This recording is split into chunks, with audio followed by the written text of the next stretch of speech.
Aqui nós vamos ver o funcionamento de alguns sensores, no caso sensores digitais e sensores analógicos. Esses aqui são sensores todos de proximidade. Então aqui a fonte está alimentando esse kit e esse kit aqui ao mesmo tempo, né? Então aqui fornece 24 volts até 3 amperes. Então estou ligando aqui positivo com positivo, negativo com negativo. E aqui é a mesma coisa, positivo e negativo que está vindo daqui. Então os sensores estão aqui já alimentados, né? Vamos olhar primeiro os sensores, no caso digitais. Como eles estão alimentados com 24 volts, eles são sensores digitais, eles vão chavear 24 volts, corrente contínua. Esse é o padrão que a gente utiliza lá no CLP. No caso aqui, por exemplo, do Clique 02, a gente trabalha com as entradas digitais, né, I1 até I8. E as entradas também analógicas, né, elas podem servir como digitais. Então, as entradas do CLP trabalham com 24 volts corrente contínua, esse modelo aqui, o 20VTD. E a saída também a gente trabalha com 24 volts corrente contínua. Então, esses sensores aqui, os sensores no caso, os digitais, a gente trabalha nas entradas digitais do CLP, né? Ou também poderia ser do microcontrolador, né? Daí você teria que adaptar ali a questão da tensão. E então é 0 ou 24 volts. Os sensores analógicos, eles já trabalham de 0 a 10 volts. Então essas entradas aqui, essas entradas do clique, é de 0 a 10 volts. Tem aqui, ó, A1 a 4, 0 a 10 volts. Então são sensores analógicos. É padrão industrial, mas também tem sensores, né, que é o mais utilizado nas indústrias, que é de 4 a 20 miliamperes. Mas não é o caso aqui que a gente tem. Então esse Clique 02 20VTD ele não trabalha com sensores analógicos à corrente, somente a tensão. Você teria que comprar uma expansão aqui e colocar para ter entrada analógica à corrente. Daí varia de CLP para CLP. Então vamos dar uma olhadinha primeiro aqui nos sensores digitais, né? Tá escrito aqui, ó, os digitais. Então tem aqui o primeiro é capacitivo, indutivo, difuso, daí o retroreflexivo, esse último aqui é de barreira. E vamos dar uma olhadinha no funcionamento deles. Então, como eles são sensores digitais, ou ele detecta ou não detecta, é uma certa distância. O capacitivo ele consegue detectar qualquer tipo de material, e já o indutivo é somente materiais metálicos. Então lá o capacitivo, lá tem um circuito oscilador, lá, daí no caso ele trabalha com campo elétrico e qualquer tipo de material que esteja ali no meio ali acaba interferindo no campo elétrico. E já o indutivo trabalha com campo magnético, então qualquer coisa metálica, né, consegue alterar ali o funcionamento. Então vamos dar uma olhadinha primeiro no indutivo, depois a gente olha no capacitivo. O indutivo, deixa eu tentar virar aqui um pouquinho. Deixa eu tirar esses fones aqui. Então o sensor indutivo ele vai detectar somente materiais metálicos. Então eu vou tentar pegar aqui alguma chave, alguma coisa.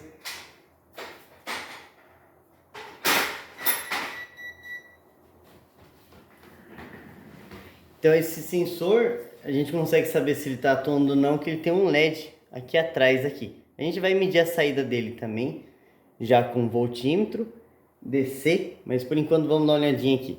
Então, por exemplo, o capacitivo, não, vamos no indutivo primeiro. Eu estou colocando o dedo aqui, por enquanto não está acendendo nenhuma luz aqui, nenhum LED indicador. Vou pegar esse martelo, vou tentar aproximar. Agora a gente consegue observar aqui, ó, que está acendendo, ó. Então a distância sensora é bem baixa mesmo. Normalmente é em torno de 1 centímetro no máximo. Vai variar de fabricante para fabricante, que é o sensor Brás, o fabricante. Lá ele tem mais informações. Então repare aqui, não precisa encostar na face do sensor, mas ele consegue detectar somente materiais metálicos. Se eu pegar aqui então um outro material, deixa eu só verificar uma coisa, isso daqui não. Eu vou pegar essa caixinha que é meio um papelão, e se eu tentar aqui encostar, o meu dedo mesmo não detecta, né? Aqui eu tô encostando na face, também não detecta. Vamos medir aqui a tensão para ver como que ele se comporta, a saída dele. Então aqui eu vou medir o sinal de saída. Ele tem 3 cabos, né, normalmente, 2 para alimentação e um cabo para o sinal. Daí tem os valores ali. Ele pode ser alimentado numa faixa de tensão, não é somente 24 volts. Se eu não me engano é de 6 a 30 volts, ou algo do tipo assim. Ele vai chavear a tensão que você está alimentando. Então aqui eu vou colocar no negativo. Vamos observar ali. A saída ali está com meio volt, né? 0,5, praticamente o nível lógico zero. Colocando aqui o dedo, não detecta, não acontece nada. Pegando então agora o martelo e aproximando, na hora que ele detectar, ele vai para 24 volts. Tirei aqui, tá longe, né? 0 volt praticamente, meio volt. E próximo, 24 volts. Tem parafuso aqui atrás que você consegue alterar, né, a sensibilidade dele. Você consegue mexer, fazer uma pequena variação com um parafusinho aqui na lateral aí. Acho que quase todos eles aí tem. Esses aqui tem. Então esse é o indutivo, somente para materiais metálicos. Agora temos um capacitivo. Vamos trocar aqui, né? A gente mede a tensão também, né, da saída. Então eu vou aproximando a minha mão. Vamos ver se ele vai detectar. Detectou. Então, aproximei ali, acendeu praticamente 24 volts. Soltei, 0 volt ali. 0,6 volts. Então consegue fazer aqui ele consegue detectar qualquer tipo de material. Mas daí ele diferencia, vamos supor que um material, né, ele consegue diferenciar um material de outro, conforme você ajusta aqui, por conta da densidade, né? Por exemplo, a densidade da madeira é diferente da densidade do plástico. Então você consegue ajustar para detectar um determinado material. Pode observar que esse daqui, vamos ver, para ele detectar, ele está quase encostando, né? Está quase encostando. Agora se eu pegar o metal mesmo, então ele consegue identificar o metal também. Que aqui eu vou ter uma certa dificuldade, vamos ver. Porque aqui eu não estou conseguindo deixar. Ó, esse relógio aqui, ele tem a parte metálica desse lado. Deixa eu tentar ver se vai. Aqui parece que a distância sensora tá um pouco maior, né? Um pouco maior do que em relação a essa caixinha. Essa caixinha também é oca, né? Isso influencia, né? Então se eu pegar... Tem esses bloquinhos aqui de papéis. Eu vou aproximando, aproximando. Ó, ele tá nessa distância aqui aproximadamente. Você vem em caminho com o dedo lá, né? Aqui não tá bem fechado. Daí ele dá parece que uma pequena diferença de distância. Então você consegue ajustar, vamos supor, eu deixo aqui para detectar a minha mão, né? Minha mão não, vamos pensar outro material. A madeira, e se ele passa o plástico, que é uma outra densidade, ele não consegue detectar. Então esse sensor capacitivo, ele consegue detectar qualquer tipo de material. Tem muitas situações interessantes, vamos supor, você tem uma esteira separadora, então indutivo, logo no início, lá ele faz as medições, se tiver passando algum material metálico, ele vai lá e já pode separar. Isso aqui também pode utilizar para recipientes, né, metálicos para fazer contagem, né? Então vai passando lá latinhas de refrigerante, 1, 2, 3, 4, 5, 6, 7. Então ele vai passando e detectando aqui somente os materiais metálicos. Beleza. Uma característica que a gente conseguiu observar desses dois é que eles têm uma distância sensora muito baixa, né? Então, o alcance aí de 1 milímetro, 1 milímetro não, 1 centímetro, né? 10 milímetros, poucos milímetros aí. Agora vamos para o difuso. Então, o difuso, barreira e o retroreflexivo, os três aqui são sensores ópticos, né?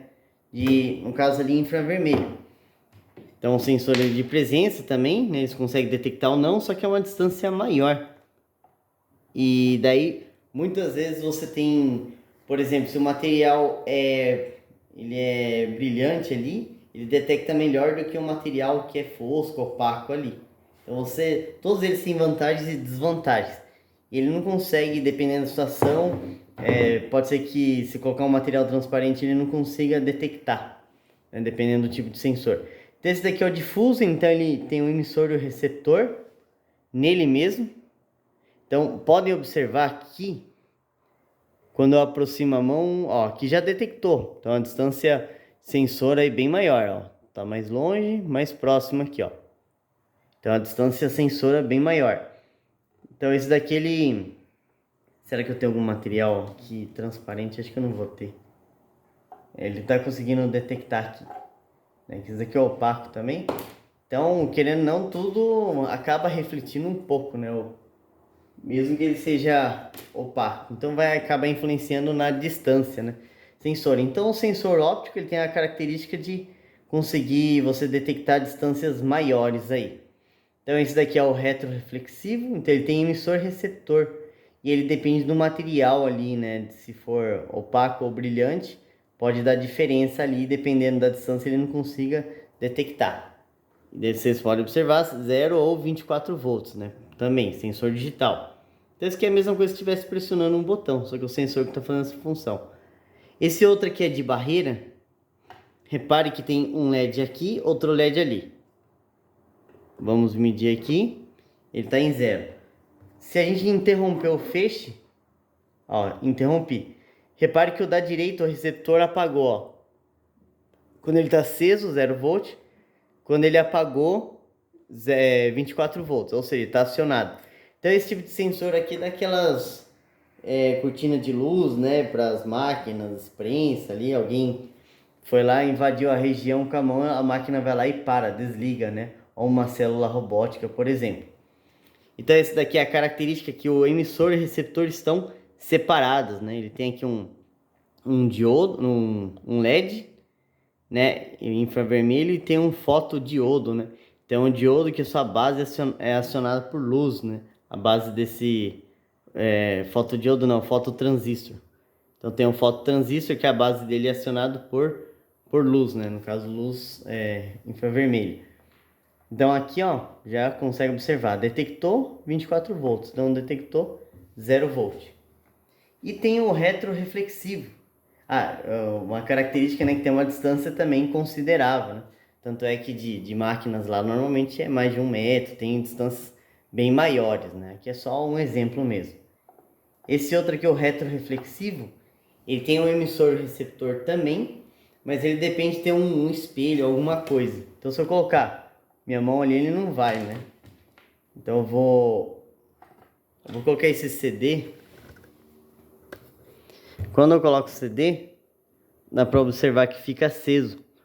Então, ele é praticamente igual a esse de barreira. Então, eu venho aqui, ó, interrompi, ele acusa ali, no caso, vamos ver, quando ele está aceso, ele está com 24 volts, né? E isso daqui, quando interrompe, ele está com praticamente 0 volt. Então, esse daqui você poderia também, que nem esse, necessariamente precisa do espelho. Então, isso pode ser vantagem ou desvantagem em relação a esse outro, aí vai depender da sua aplicação. Mas se você tiver um material que seja brilhante e reflete também, pode ser que o feixe de luz bata certinho aqui, mas é bom confirmar, né? Então aqui é um outro tipo de sensor. Acho que aqui já deu para entender a ideia, né, dos sensores digitais, né? Você pode colocar, tem sensores digitais tanto para CLP quanto para microcontrolador. Ou no caso do microcontrolador, ele trabalha lá normalmente com 5 volts. Então, os seus sensores têm que mandar sinais de 5 volts. E para o CLP, daí vai depender aí do que você está trabalhando. Pode ser tensão contínua, 0 ou 24 volts, 0 ou 12 volts. Ou pode ser também alternada, né? Tem alguns que podem chavear sinais alternados, 127 volts, por exemplo, para dentro do CLP. Pode ser também. Bom, então vamos agora dar uma olhadinha nesses sensores aqui. São sensores digitais. Deixa eu puxar aqui. Esses aqui são sensores digitais, indutivo, capacitivo, e o sensor aqui no caso é um sensor óptico, né? Mas ele é de luz. E eles são analógicos. Então a gente trabalha lá nas entradas analógicas do CLP. E eles variam de 0 a 10 volts.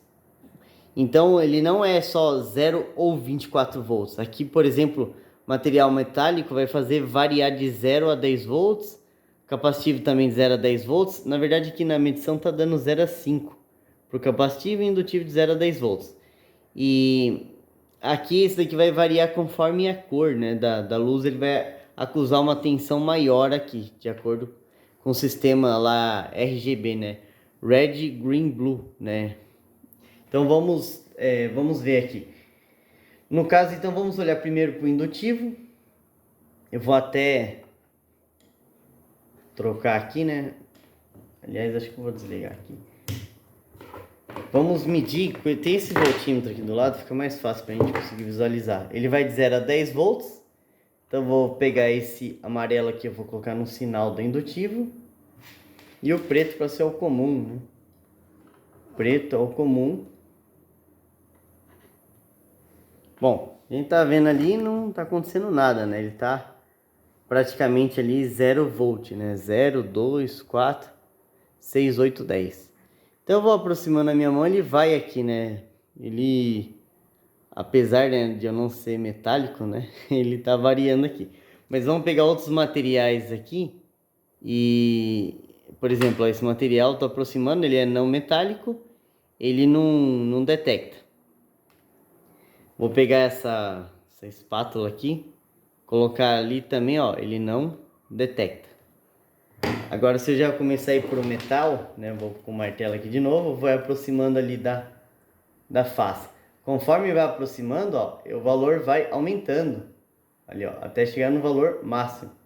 Então, ó, tô encostado, vou afastando. Conforme vou afastando, então ele é um sensor analógico, ele está mandando um sinal de acordo com a distância do material metálico. Então, se eu fosse pegar isso aqui estaria a mesa, nessa parte que é metálica também. Então eu vou aproximando, né? Vocês não conseguem observar aqui, mas eu estou aproximando. Conforme eu vou aproximando, ó, ele vai aumentando. Então, você pode criar alguma lógica, quando ele chegar em uma certa distância, tem que retornar ali alguma coisa, né? Enfim, né? Alguma ferramenta, alguma coisa de alguma máquina aí. Então ele varia de 0 a 10 volts, né? Nesse caso. Então esse aqui é para o sensor indutivo. Então outros materiais, né? Esse daqui piorou porque ele é como se fosse um isopor aqui, daqui não consegue detectar mesmo. Vou pegar a caixinha, ó, também não detecta. Então é materiais metálicos.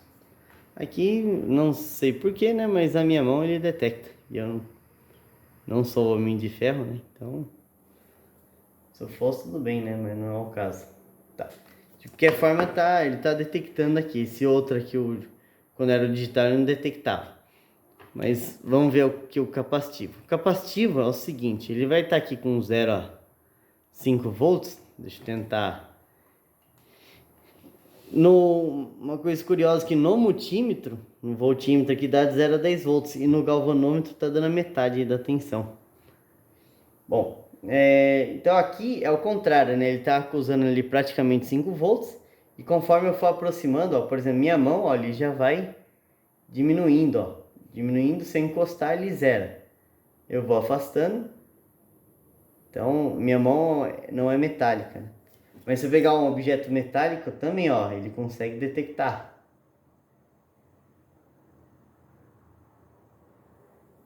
Ele detecta tudo, né? Então eu vou pegar a caixinha que não detectava no indutivo, ó, vou aproximando e ele vai diminuindo. Tem aqui basicamente de 0 a 5 volts. Pelo menos nesse galvanômetro aqui. Vou pegar aqui o bloquinho de papel, post-it, vou aproximando, ó, ele vai mandando um sinal analógico, né? Então a característica do sinal analógico, ele está dentro de uma faixa, né? Ele vai de 0 a 5 volts, 0 a 10 volts, ele tem vários valores ali. Diferente do digital, né? O analógico varia, o digital é um valor ou outro, né? São valores discretos, ou é 0 ou é 10, 0 e 10 volts, 0 ou 5 volts, 0 ou 24 volts, nesse caso aqui. Então aqui, esses dois a gente já viu, sensor analógico, e tem esse último aqui, que é o sensor de cor. Então aqui é o seguinte, a gente vai só fazer algumas medições só para ver que ele diferencia aí com alguns valores. Eu vou pegar primeiro o branco, deixa eu ver se eu tenho uma outra coisa na cor preta para poder medir aqui. Esse negócio é um sensor de luz. Deixa eu ver se eu acho alguma coisa na cor preta, mas aqui acho que já dá. Coisa eu substituo pelo outro aqui para verificar. Então eu vou pegar isso daqui e vou colocar, não precisa ser na face, tá? Não precisa ser encostado, mas eu vou colocar só para facilitar a medição ali. Aqui, deixa eu pegar o... Deixa eu desligar aqui esse daqui, o voltímetro. Ele vai... Vamos deixar com esse daqui mesmo, a gente tenta observar. Para ver se ele apresenta aqui os valores. É que a variação ali é muito pouca, né? Tá dando ali praticamente nenhum volt. Né? A cor preta, eu vou manter aqui, ó. O preto não tá dando nenhum volt. Esse aqui praticamente deu 1 volt. Esse aqui praticamente deu 1 volt. Resumindo aí, né? Então, ó, por conta da cor preta. Vamos pegar esse outro que é mais preto ainda, porque ele diferencia as cores mais escura ou mais clara. Então aqui tá dando quase 1 volt, quase 1 volt e quase 1 volt praticamente. Tá. Vamos pegar na cor branca. Então aqui tá dando, no caso ali, quase 7 volts. Quase 7 volts, 6 e alguma coisa. Ele tá dando... Esse verde aqui sempre tá usando um valor maior aí, 9 volts aí. Porque tem as misturas de cores, né? Pra poder gerar. Agora vamos tentar diferenciar as cores mesmo, pra ver se ele vai diferenciar. A ideia é que ele acuse uma tensão maior, no caso, para cor verde, né? Por exemplo, verde acusa uma tensão maior para a cor verde, o azul para a cor azul, e assim vai. Então você consegue ter combinações aqui, né? Várias combinações. Então vamos ver. O vermelho tá dando ali 4 e alguma coisa, o azul 3 e alguma coisa, e vamos ver o verde. Tá dando maior ali, ó, 7. Então ele tá diferenciando a cor verde aqui, pelo verde. Vamos pegar o azul. O azul... Onde é que tá o azul? Tem o vermelho aqui. Tinha deixado separado aqui, agora sumiu um pedacinho de papel. Ah, tá aqui. Então aqui tem a cor azul. Vou tentar focar só esse azul aqui próximo da face. Não precisa estar encostado, tá? Ele dá outros valores, mas eu tô encostando só pra gente conseguir visualizar. Então aqui na saída do vermelho tá quase 2 volts. Azul tá ali 4 volts praticamente. E o verde tá menos que 4 volts. Então aqui ele tá conseguindo detectar também, né? Esse em relação a esse, né? Tá maior aqui no azul. Agora vamos pegar o vermelho. Então, tô aproximando aqui. Vermelho tá dando 4 volts, um pouco mais ali. Azul tá dando 1 volt e pouco. E o verde ali 2 volts. Então aqui sensores analógicos, eles estão conseguindo diferenciar aí as cores, né? Por exemplo, se a gente colocar aqui no vermelho, e é a mesma coisa, né? Ele é de aproximação, ó. Conforme eu vou aproximando, ele vai alterando o valor, né? Só que ele detecta, por exemplo, se tivesse uma certa distância aí, meio milímetro, ele ia acusar um valor. Se está mais próximo, tem um valor maior. Então consegue aqui alterar, né? Então continua sendo analógico, né? Tá diferenciando as cores, né? Eu não sei se eu tenho algum outro azul, se esse azul ele vai diferenciar, que é um azul mais escuro, mas também ele vai refletir, dependendo por causa do tipo de material. Ele é um material mais opaco, eu não vou ter aqui, mas de qualquer forma a ideia, né? É essa daí, né? A gente conhecer esses sensores aqui básicos, né? Tem aquelas questões de cores, né? Que não tô lembrado aí, mas tem o preto, é uma mistura das... Não lembro se são todas as cores misturadas. Mas depois eu coloco aí alguma observação aí, mas é bom que fica para casa aí para dar uma olhadinha, né, nessas informações. Beleza? Então aqui são sensores digitais e analógicos, mas para a gente conhecer aí o funcionamento básico deles.